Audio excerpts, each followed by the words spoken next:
อันนี้เป็นการฝึกซ้อมเนาะแดนเซอร์ทีมงานสุดยอดหมอลำเพชรพุทธไส้พี่น้องฝากกดไลค์กดแชร์เป็นกำลังใจในเด้อ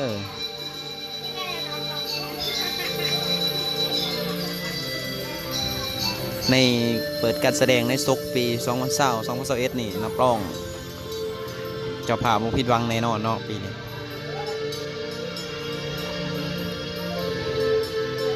ผลงานปีกายก็ถือว่าไหลพ้นเนาะปีนี้ก็ถือว่าหลายปีนี้ก็ถือว่า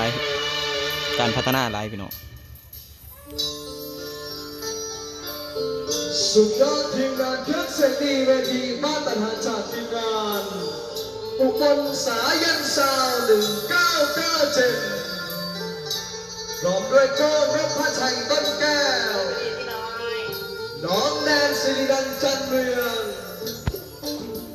พร้อมด้วยทีมงานอาจารย์นักดนตรีจากทีมงานวิทยาภาพการดนตรีชีเวอร์แบนด์มิวสิกออนทัวร์ที่จะมอบความสนุกความบันเทิงให้แก่มิตรรักเด็กด้านหน้าเวทีพี่น้อง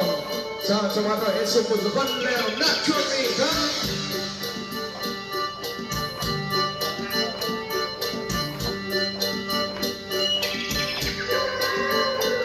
ฝากกดไลค์กดติดตามเป็นกำลังใจทีมงานเด้อ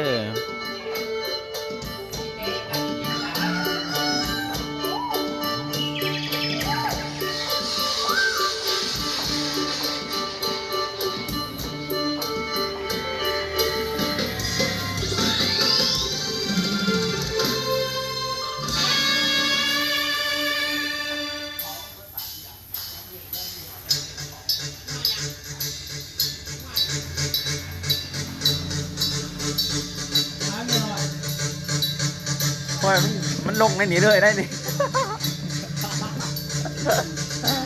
นี่หนาที่เลยไปตัดต่อออกก่อน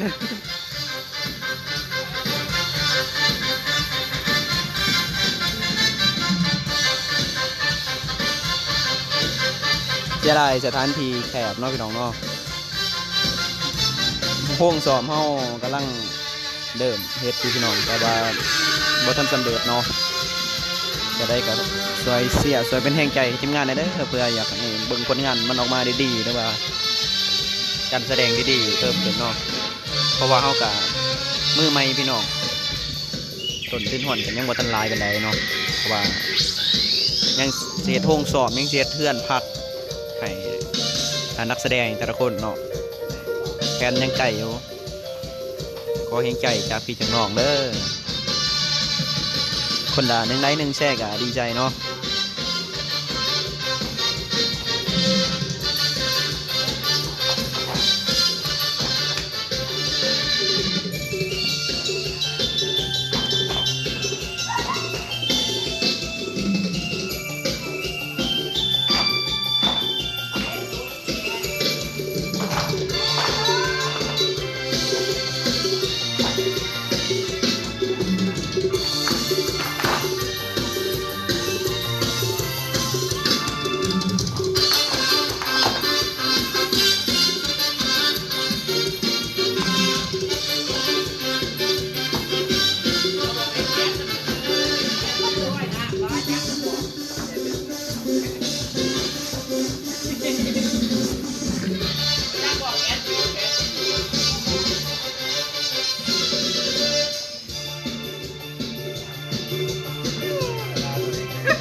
ฐานที่ยังขับแคบอยู่พี่น้อง